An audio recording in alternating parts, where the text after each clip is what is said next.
Hi guys, and welcome back to another episode of the Terror Zone. Today, we are going to be talking about one of our most popular Disney movies of all time, Cinderella. Cinderella, in case you guys forgot, is about a little girl named Ella in the original version, who lived with her single father. Her mother had just passed away.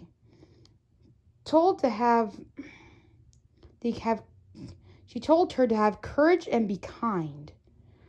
Her father felt like she still needed a mother, so she found this single mother who had 2 daughters. But unfortunately, her father passed away quickly than he thought, leaving Cinderella alone with the mean stepmother that she truly was, and her 2 sisters, who were also mean as well, just with their beauty. For years, she had been working with them as a maid for them. One day, the prince decides to open a ball, and Cinderella really wants to go, but she tries to make a dress, but her stepmother makes her way too busy to even go. So when she's almost done, she can't make it. So her woodland friends help her make a dress to go to the ball with. Unfortunately, the stepsisters rip that dress up, and she makes her more sad that she couldn't go. Then her fairy godmother appears and decides to help her make a dress for her. Now, if you were in the original version or whatever, it would be that she either helps her at one point, or she just comes out of nowhere and just helps her out anyway. Neither one can go better. But anyway, that happens, and she's able to go to the ball, dance with the prince she falls in love with, but unfortunately she has to leave at 12 o'clock because that's where the spell ends. And she was nervous about the way the prince would look. She would look in front of the prince. So she leaves, leaving her shoe behind. The prince may go out for her and find her with the shoe. He tried every place, and eventually he comes across Cinderella's house. The sisters try it on first, for Cinderella can come down. At the last minute, she comes down, and eventually it fits, to mother's approval. She's easily taken to the prince and having a happily ever after. That's just the story we know of. And now here's the real story.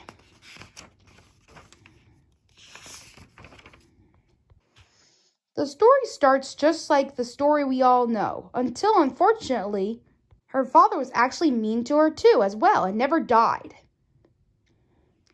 He's just as mean as everyone else is, and goes around her daily business.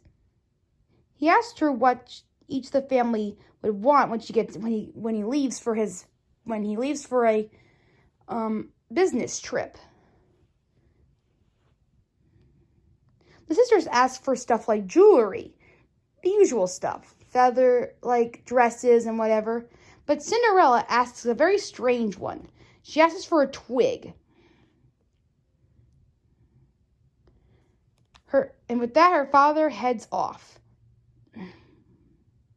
But Cinderella does not want any twig. She wants one that he actually trips over in his car or something on the way when he leaves, which is a very specific thing. What are the odds that actually would happen? And it turns out it actually does happen. So Cinderella can actually tell a future, apparently? She really hit the nail on the head with that. In fact, she takes the twig and buries it where her mother is.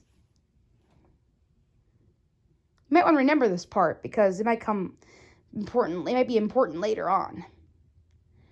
Every day Cinderella does her same old thing, and at the end of the day, she goes to cry nearby her mother's grave, where the twig is.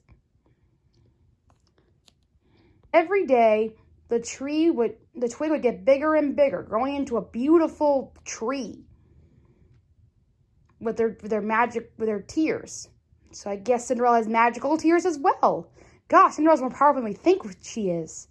So with that, she has grown a beautiful tree, along with some birds that come in.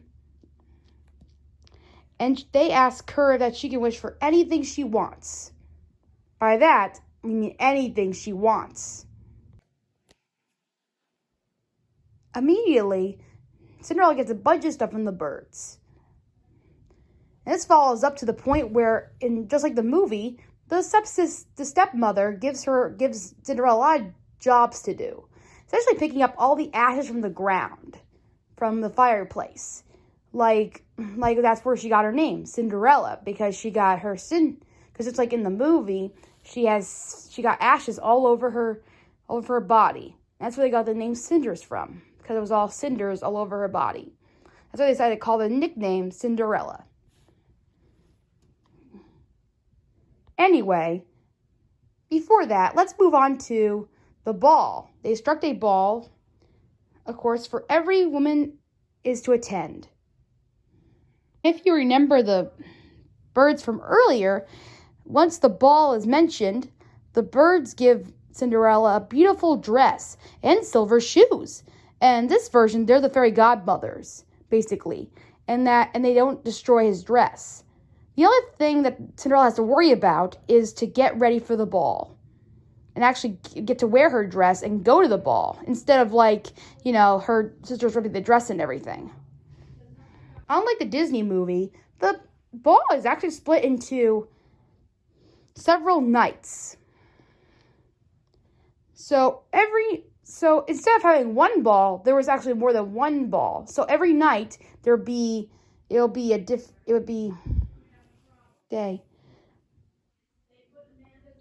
If you remember the birds from earlier, once the ball is mentioned, the birds give Cinderella a beautiful dress and silver shoes.